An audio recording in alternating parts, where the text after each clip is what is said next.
नमस्कार, मैं आचार्य विनोद भारद्वाज एस्ट्रो तक से आप सभी लोगों का स्वागत करता हूं। आज का भी कार्यक्रम छठ पे ही है।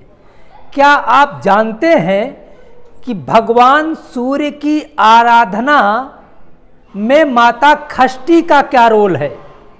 क्यों बार बार कहा जाता है छठ पूजा, लेकिन होती पूजा है सूर्य नारायण की।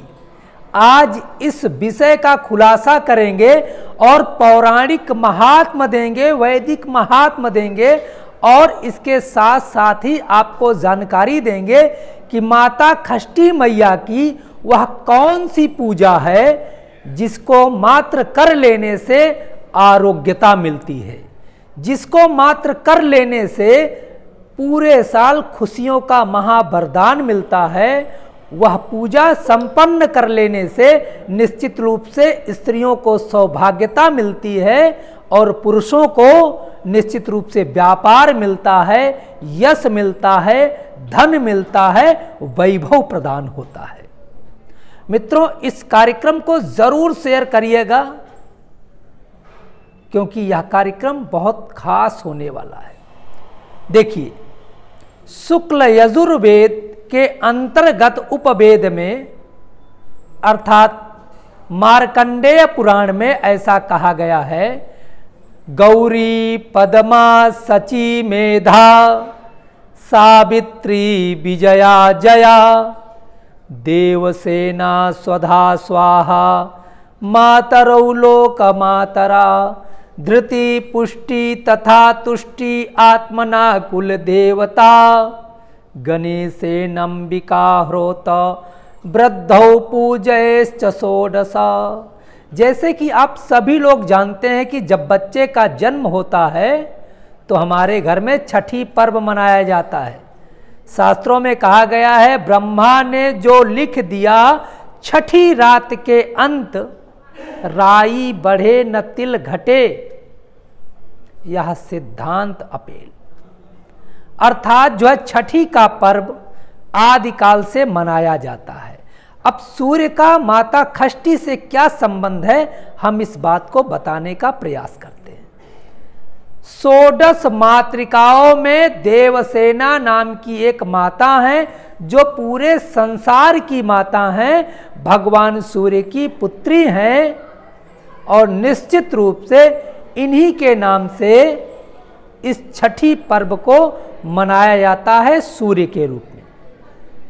शास्त्रों में कहा गया है कि जो हम लिक्विड चीजें पीते हैं, खाते हैं, अपने शरीर को बलवान करने के लिए, बुद्धिमान बनने के लिए और शरीर में आरोग्यता के लिए, जैसे दूध, दही, घी, शहद या लिक्विड में पानी भी आता है, कोई भी चीज जब हम लेते हैं तो षोडश मातृका मैया का प्रभाव यदि अच्छा होता है तो वह हमारी शरीर में एक्सेप्ट होता है, अन्यथा वह विष होने लगता है, वह हमारे शरीर को नुकसान करने लगता है। तो कार्तिक मास शुक्ल पक्ष की षष्ठी को माता षष्ठी का आवाहन किया जाता है। ऐसा शास्त्रों में कहा गया है कि माता षष्ठी देवसेना माता और उनके पिता सूर्य नारायण का आज के दिन मिलाप हुआ था। आशीर्वचन उनको सूर्य नारायण ने दिया था कि जो आज के दिन, इस षष्ठी के दिन मेरी आराधना करेगा उसके घर से आरोग्यता, उसके घर से दरिद्रता, उसके घर से दुख, उसके जीवन के समस्त संताप दूर हो जाएंगे। तो आप लोग देखते होंगे कि जब सूर्य अर्घ देने के पहले ईंट का या मिट्टी का एक ऊंचा सा आसन बनाया जाता है, वहां पे माता छठी का आवाहन किया जाता है। वहां पे प्रकृति के फल, गन्ना और जो है शरीफा, सेब, अनार, पपीता, ये सारे फल और साथ में ठेकुआ जो भोग का प्रमुख अंग है, इसको लेकर के षष्ठी माता का पूजन किया जाता है।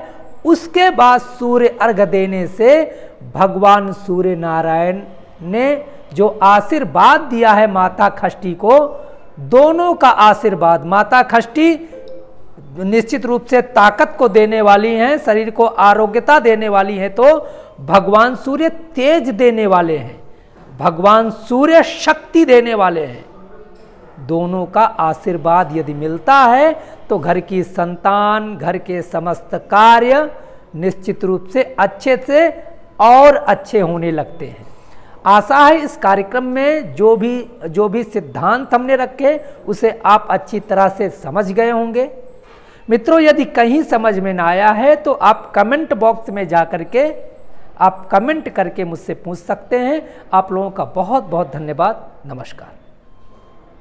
एस्ट्रो तक ऐप पर आपको मिलेगा भविष्य से जुड़े हर सवाल का जवाब। डाउनलोड कीजिए एस्ट्रो तक ऐप और चुटकी में जुड़िए इंडिया के बेस्ट एस्ट्रोलॉजर से।